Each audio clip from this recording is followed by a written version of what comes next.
has led in almost every single presidential poll, but being on top does have its downsides. Trump has become a target for both Democrats and Republicans alike. We are going to make our country great again.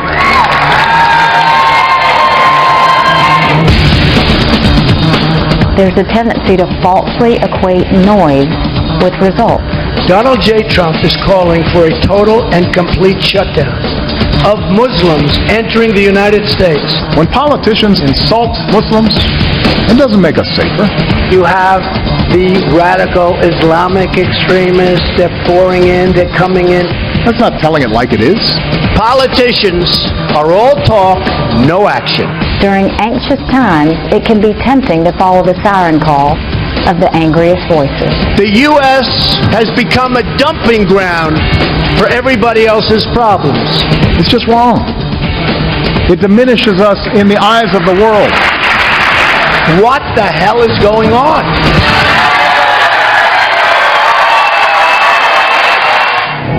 So how is Donald Trump and the rest of the Trump family handling these attacks? Donald Trump's son, Eric Trump, goes on the record. Nice to see you, Eric. Hey, Greta, how are you?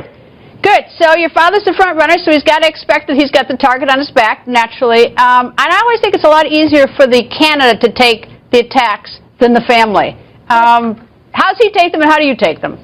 Well, first of all, he's an amazing guy. I mean, everything he has ever done in his life, he's succeeded at, and he's certainly doing that here. I mean, he's up in every single poll. The last couple polls in Iowa, he's winning. I mean, he's doing so well, and as a family, we just couldn't be prouder of him. I mean, I am definitely a proud son.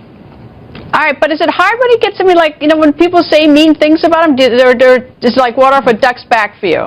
Listen, at the end of the day, right, the most dangerous person in the world is always the people who are drowning. And a lot of people out there, a lot of the people on stage with him tomorrow are people who are drowning. I mean, they really need that last Hail Mary to keep their, head above water. And so naturally, they have no other course of action other than to go after him. But, I go to these rallies and you see 30,000 people, you see 40,000 people. I mean, you see the passion. You just saw in the clip that you just played. I mean, people are so enthused. They want a candidate that's strong. They want a candidate that says what's on their mind. They want a candidate that hits back very, very hard. I mean, my father's an amazing patriot. He loves this country. He truly, truly, truly loves this country.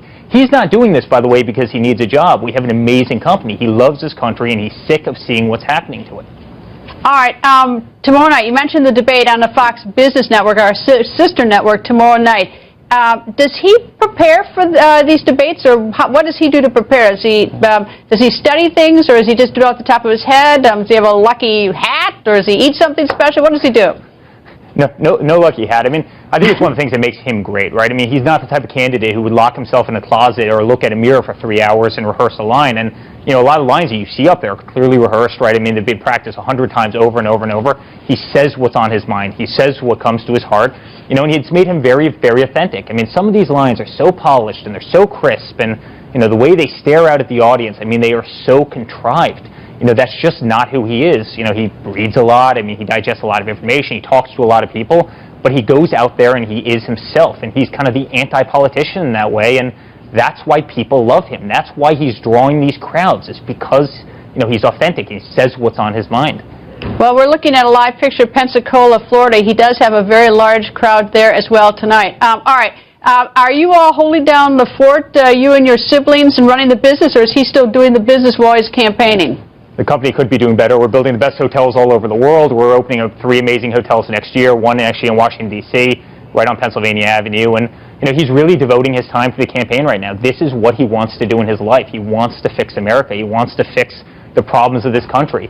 You look at the $19 trillion in national deficit. You look at 100 million people out of the workforce. I mean, you look at an educational system that's really gone to, I don't even want to say the word. It's really just down the tubes.